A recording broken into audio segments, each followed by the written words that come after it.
Hi, welcome to this session on Hummingbird, the latest Google update. We're going to be talking about some tactics and some strategies that you can use to make your website Hummingbird compliant in this age now of post keywords as it relates to search engine optimization. Of course, I'm Santa Ed Taylor.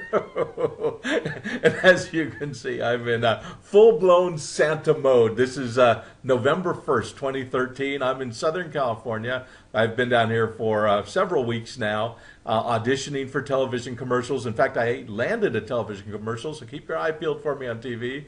I'm also on a MTV program called Ridiculousness that airs on December 1st.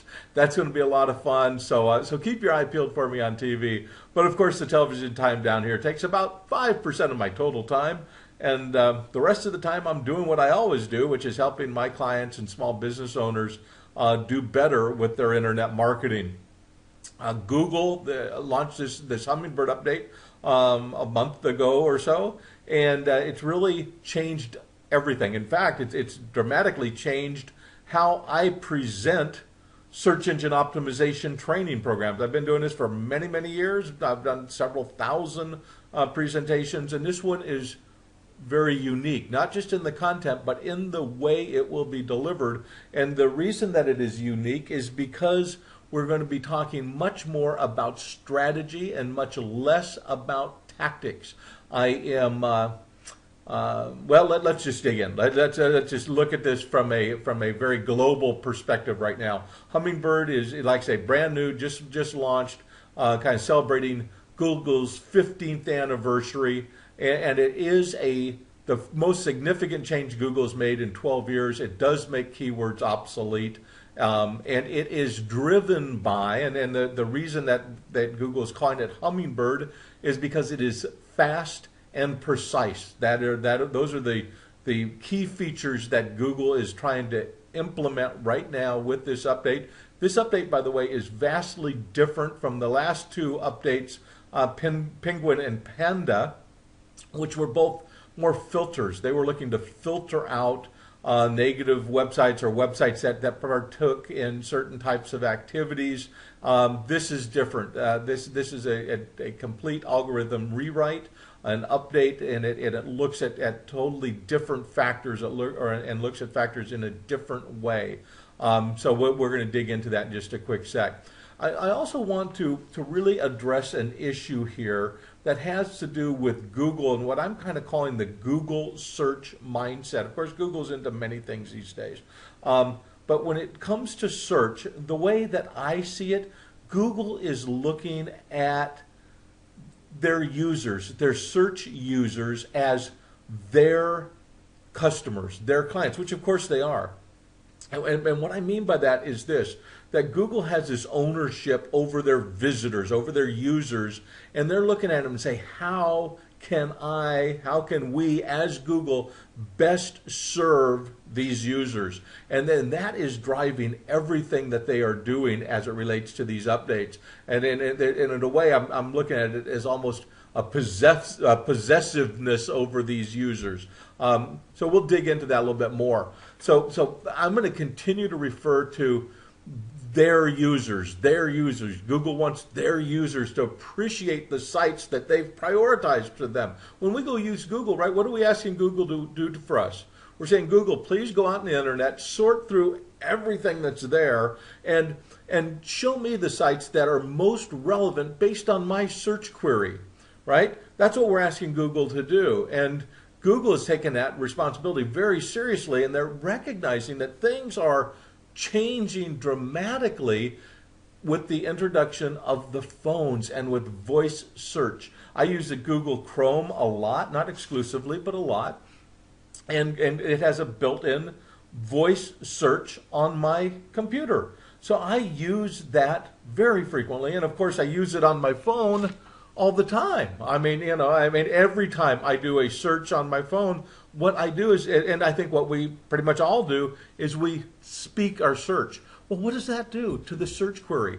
Well, the average search query is growing incredibly long. Instead of saying something like that we used to key in that says, dentist, Ashland, Oregon, or something like that, I might speak into my phone, who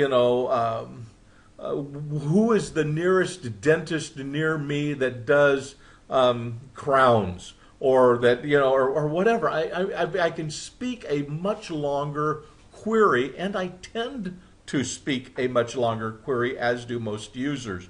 And of course, Apple is going about with their introduction of Siri and kind of instructing users to talk to Siri like a person. So that becomes a search that's very conversational. And that conversational search query totally changes what Google has available to it to determine what is the best search, or what is the best web page or website to show up in their search. So they've done they have these additional tools, these additional words in their search query, and they've refined their algorithm so much now over all these years that they can not just look for keywords in a page, but they can essentially get a sense of the whole theme of the page, the whole gist of the page, and they can take that entire gist. That's why we say that now in this Hummingbird era, this is a post-keyword era. Keywords are a thing of the past because search has refined and grown and expanded enough to where a search can be a sentence long, and Google is going to look at a page of content or a website of content and the spidered out effects of that content in social media and all the rest to determine what to show their users, right? Their users. They're trying to give us, their users, the best search result. So look at the slide here. It says before and after search, voice search, before and after voice search. So we can see the blue line. It shows the fewer keywords, and the red line says the longer keywords are becoming much more popular. So that's exactly what's going on. And Google Hummingbird is looking at this in this very big picture way. And if you've attended any of my sessions, either in person or these video-based sessions like this, you will notice that I never, and here's the exception to the rule, but I'm not a fan of putting paragraphs of content into a PowerPoint page and then reading it. And I'm going to put a paragraph of content into a PowerPoint page and read it because this is really appropriate. Chris Abram wrote a great piece in Business to Community, and let me just read it and then we can talk a little bit about it. It says, Google's Hummingbird attempts to tear the mask from hucksters, hustlers, spammers, charismatic leaders, and demagogues. And if their mask is fused on, then Google aspires to bury them at the bottom of the pile. Wow, pretty harsh, right? I mean, so what he is really saying, and just in that one paragraph, is that Google is now looking beyond what I'm saying about me. Google's looking at all the rest of the factors that indicate whether or not my page or your page or any other page deserves top rankings to their users. And this is really key. It goes on to say, with Google's latest algorithm update, Google aspires to become the shakhan, which is the professional matchmaker, right? Jewish word, where the matchmaker that looks into all the background, all the profile, does all the due diligence and says, this is a perfect match with that. You are a perfect match with him or her or whatever. And that's what Google's looking at and saying, let's get the perfect results based on all this evidence that we have to answer the questions that our Google user is looking for. Very, very interesting. And he goes on in the last paragraph to say that when Google's been pretty good, and he's using this comparison between these dating websites, which I've never used, so I don't know about them. But he said that Google's been a pretty good Match.com or Plenty of Fish or OkCupid or Craigslist, which are meat markets for people hungry to find and be found. Now Google wants and can do a better job at making matches made in heaven rather than just love connections. Google is morphing into eHarmony, and of course eHarmony is that 29 dimensions of compatibility, right? So what he's getting at here is that Google's looking much deeper, going much further. And that, of course, is going to affect you. You can't just plug keywords into a meta tag. You can't put keywords into the title tag in the first sentence of your content and say that you're going to rank at the top of Google anymore. Those days are over. So what matters now? What is important? And it's a lot of different things. And here's another article that was out. It says how Google's Hummingbird update crippled search results and what to do about it. And of course, it only crippled search results for some. I mean, the beauty and one of the things that I'm so thankful for and at the same time not at all surprised at is our clients, my clients, are not falling off the rankings because they've never done anything that Google is going to penalize. If they're following my advice, they're not doing any of the black hat or any of these underhanded tricks. They've been always trying to provide high quality content that Google would respect and give them top rankings, not because we tricked Google into doing it, but because we deserve them. So that plays directly into this Hummingbird update.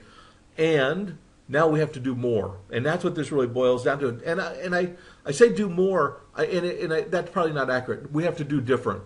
We have to do different things. We don't have to work harder. We don't really have to spend more time, but we do have to spend our time in a bit different way. So let's look at this. Let's understand the Hummingbird algorithm update. The algorithm allows Google to prioritize and rank pages in order of relevance. That's what an algorithm does. Hummingbird, unlike Panda and Pigwit, it's not about penalizing websites. So it's not looking for bad links that link to you. It's not looking for all those kinds of things and then penalizing you as a result. It's Google, the Hummingbird update within Google is looking at a more complex understanding of language. The whole search query, these 6, 7, 8, 9, 10 words combined and say, what are you looking for? And then looking at a website, not just with 3 or 4 keywords in mind, but with this whole sentence and how that sentence would normally be used in a conversational way when people are looking for something, and then using a whole bunch of elements, over 200, to determine the best websites to show up in the search results. Hummingbird uses syntax, right? The word order and other variables, so that they're no longer dependent on these keywords. It's looking for meaning, the context of the word. How is this being used? So again, it's very sophisticated, and all it means to us is as Google gets more and more sophisticated, in a lot of ways, our job becomes easier and easier. All we have to do is be real, be authentic, just write the truth. Now, we do have to write. I mean, Google is looking for authority sites, right? That's what this all boils down to. If we were to put a word on it, they want the experts, the authorities. And in order to be one, you have to have a lot of content. People who are expert at things have a lot of content about those things. And then, of course, they have a lot of other factors that play in, which we'll dig into here.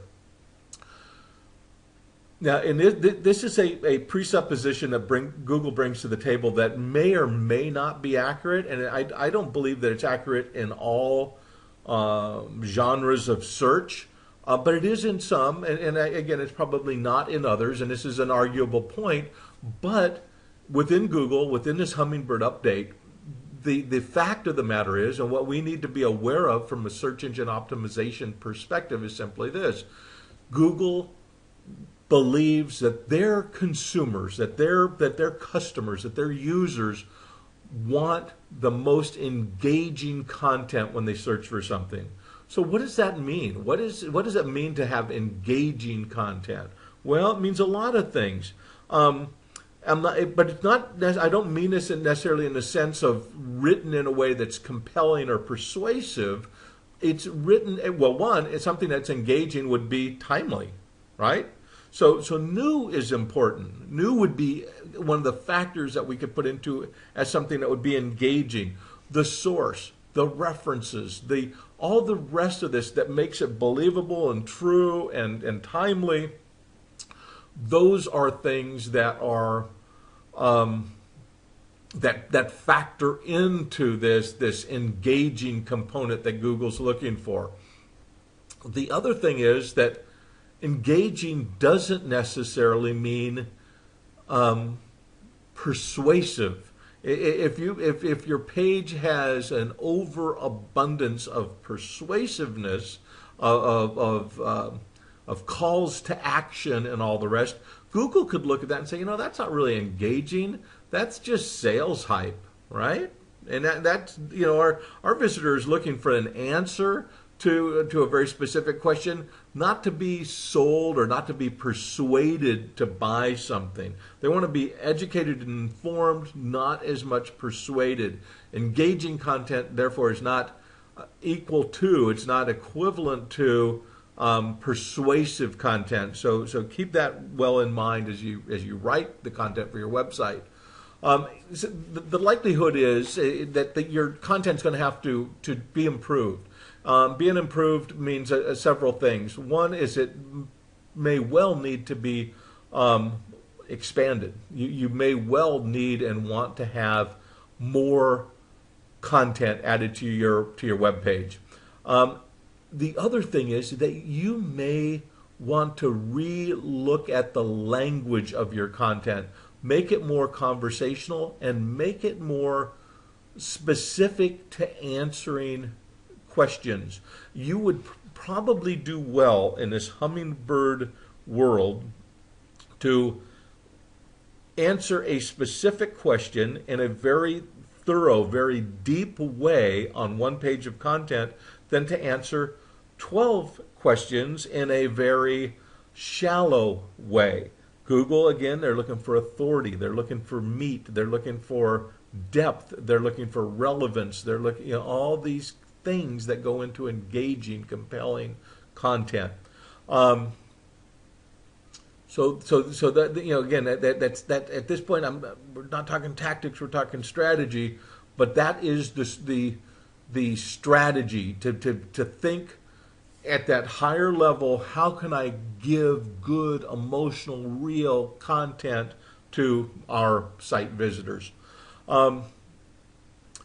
It's not at all uncommon for small business people to get very excited or at least very engaged in making content for their web page at a point in time, maybe when their website is new or they're going through some kind of change or whatever, and they start adding a bunch of content.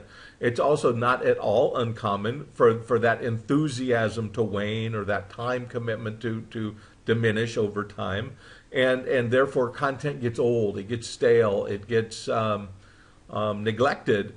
And Google, of course, realizes that, right? They know when your website was updated last. They can see all of those things. You have to get on it, and the bottom line is simply that. You have to start paying more attention to your website. You don't have to put a ton of time in, but you have to put some time in consistently. So start making your website content updates more of a priority. I saw an infographic, in fact, just this morning, talking about the effectiveness of blogging, both in a B2B environment and in a B2C environment, and the measurable impact of consistent bloggers is incredibly significant. In the area of a 70 to 90% increase in website conversions, website leads, website sales, and so forth over non-blogging websites. And the conversion and the lead generation capacities of these sites are in direct relation to the frequency of the blog posts, to the point of even, when appropriate, blog posts multiple times per day. So again, you have to be careful. If you're a dentist, that may not be appropriate, but if you're a financial advisor, it may well be. So anyway, the important things to be aware of again in this new post keyword world. As you're making your website more what I'm going to call hummingbird compliant. One of the things that we do know, and we have known for multiple years now, here's a result from a study of Searchlight did in 2012, that just shows the conversion rate of long tail keywords, long tail terms, is greater, significantly greater than short head terms. That's not new. That's been the case for a long time, and it is more the case now than ever. And long tail, more refined keywords are now more prominent, just more a norm than ever. You, as a small business person, in my humble opinion, ought to engage this and really become much more engaged in creating themed pages of your website that will rank on a multiple long tail key searches. Okay, let's get specific on some tactics. What can you do? And there's a few things here that we're going to touch base on. Number one, head sections of your content. Again, that's always important. This is not particularly new, not particularly related to just to Hummingbird. This has been my advice for quite some time. But the advice is simply this: when you start writing content about your page, and so if your page is about, if mine say was about internet marketing coaching services, I would want to get that sentence, that theme established early in the page, early in the content. So think about that in the same kind of a way that we might think about keywords. We're thinking now about concept and theme, and we're getting that concept and theme introduced early in the page. Two, we want to look at the body section itself. At least 600 words, and 2,000 is better. That's right, at least 600 and 2,000 is better. Again, assuming that it's appropriate and that you can give deep, meaningful, valuable, compelling content, more is better. So think about that. Again, we're positioning you to be an expert. An expert knows depth, knows detail, can provide significant meaning and backup for their assertion. So look at it through that lens. Next, social networking. Google figures it this way. They say, look, this guy has a website there, and that's all terrific, and it's updated regularly, and people go to it, and that's all fine. If he's also a real thought leader, if this company is actually somebody that we should give top rankings to, they probably have a social following on LinkedIn, on Twitter, on Facebook, in Santa Mode, on Dancer, on Friends. Sorry. Get carried away with all my on this and on that. Anyway, social is a factor today.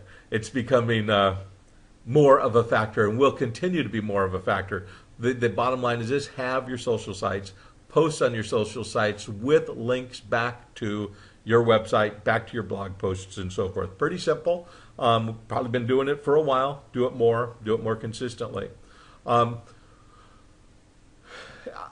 You also, again, we're talking about becoming an authority, and one of the ways to do this, and this you have to do with great diligence, but I have several clients who write for recognized, prestigious organizations, the Huffington Post or Mother Earth News or other. One was featured in Forbes and so forth.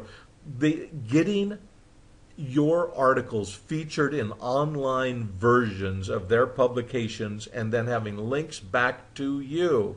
And this doesn't have to be text links with the keywords highlighted like we used to do. It's just a matter of positioning you or somebody within your company as an expert and have that expertise be recognized by other authoritative content providers That is key. Now, I said you have to be very diligent in this, because if you do anything where you go off the rails, where there's some other websites that are not quality curators of high quality content material, you run the risk of having a negative impact from that low quality inbound link. So guard against that, again, very diligently, and at the same time, do anything within reason that you can do to be published in publications that are recognized as sources of well-curated quality content. Again, recognition as an authority via web links, it's again more of just what I was talking about. High-quality sites is key. The length of time that your website has been online is an issue. I had one of my clients last night pop me an email and said, hey, I just totally revamped our website, which I was aware of, fully involved in. Is that going to affect my website in the fact that it was totally remodeled? No, absolutely not. Your website's been around all this time. We updated content. We put a facelift on the graphic presentation of the site, but the site has been around for a long time, and Google recognizes that. Also, as much as length of time of a website is a factor that Google looks at, it doesn't mean that new websites won't rank well. I have new websites ranking well all the time. What it does mean is this: we want to go into the market with a new website with a very well defined strategy for search engine optimization. We want to go out and look at the competition, find the chinks in the armor, and then capitalize on that through the content that we provide in our site. So don't worry if you do have a new site, but do be very, very strategic with it. A little bit more, we have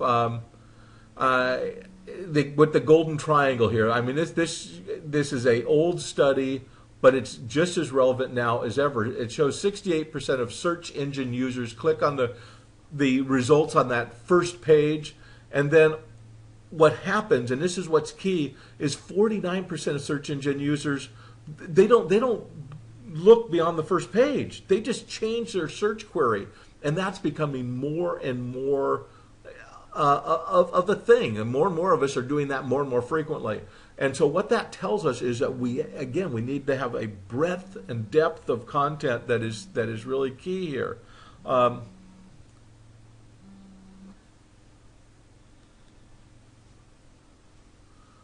Okay, I'm back. I stopped to grab a phone call. It was a number that looked like it might have been associated with a television program, but it was not. Anyway, so I'm back. Just wanted to cover the Google heat map that we're looking at here, where people click, and we want to make sure that again, what this is telling us, that we need to optimize for a lot of keywords. Most of you know, or if you've been to any of my programs before, you know that I am a big proponent of casting an incredibly wide net by optimizing for hundreds of keywords. Now again, keywords are no longer an issue in that sense, but the concept of long tail search queries is still the reality. I mean, that's what people are doing. So we're not as pinned to that keyword concept, but the idea of being found where people are looking is still just as important as ever. So you can see here, this is just the history of it. We don't need to go in a lot of depth about, all the trends here. We know what they are. Here's some examples of some long tail, keywords. Like this one, how to add a page owner to a Facebook page. What is that? That's 2, 4, 6, 8 words. And that's not a long search anymore. And I get a lot of visitors to my website. I rank well on that particular search. But anyway, you get the idea. Here's some client ones. Hypnotist to quit smoking. The reality of it is, hypnotist to quit smoking in, Cherry Hill, New Jersey would likely be added on. Or maybe they would say clinical hypnotist to quit smoking in, whatever. So the idea, again, when we're doing voice searches, that what tends to happen is this, that the length of time that it takes to do a voice search, because we type faster than most of us type, we take the same amount of time. We might take 8 or 10 seconds or something, but instead of typing 4 or 5 words, we can speak 15 words. So that's what tends to happen. So the Google locked down. I wanted to take just a little bit of time, just a minute to look at what Google has also done as it relates to keywords. And if you are engaged in your Google Analytics at all, you probably have seen this. If you're not, it may be eye-opening to you. But what we're looking at here is a graph that shows organic keyword traffic over time. We're looking at April. The blue line indicates April 1st, 2013 through October 21st, 2013. And then the orange line indicates the same time frame last year. And you can see that on the left hand of the graph, the lines are somewhat similar. The current year has an increase in traffic, but the lines are fairly consistent. And then you will see as we move into August, the lines start to diverge. The current line goes up, and the orange line stays the same or even starts to decline. What that is doing is showing that Google is no longer providing, through the analytics, the keywords that people are searching on. They are just simply saying, not provided. They have created their website, the searches, as a secure site, and are not releasing that information. A lot of speculation as to why, not the least of which has to do with political implications of gathering that search data and having to be responsible to reporting it to security agencies and the like. The other is it's just kind of going away from what they deem important anyway. They're not seeing keywords as important. People are Googling on much longer terms and so on. But it's an important thing to realize for you that data is increasingly not available to you. And all we're seeing is keyword data not provided. Again, that's the Google lockdown. So the other thing that you probably noticed is the Google Keyword Planner no longer exists, or the keyword tool. The keyword tool doesn't exist. It's been replaced by a keyword planner. The keyword planner is vastly different. It's not as, in my opinion, as I was going to say not as good, it's not as intuitive, and it looks at things in a different way. But again, just more evidence how this keyword concept is going away. If you do have any questions, feel free to pop me an email. Again, it's Ed Taylor, sent to Ed Taylor, as is very obvious here, right? And I have been an internet marketing coach for a long time. I have answered a lot of questions for a lot of people, and those answers have resulted in increased revenue, increased profits, increased search engine rankings. And that's what I do. I'm an internet marketing coach. I love helping small business owners achieve the success that they want to achieve in their life by providing top quality services and having their business thrive by doing that. So if you need an internet marketing coach, I'm certainly here to help. And if you don't, that's fine. I do have a huge amount of free content that I still hope you will avail yourself of. It's at a website called IMG for Internet Marketing Group, which is also a website of mine, internetmarketinggroup.com.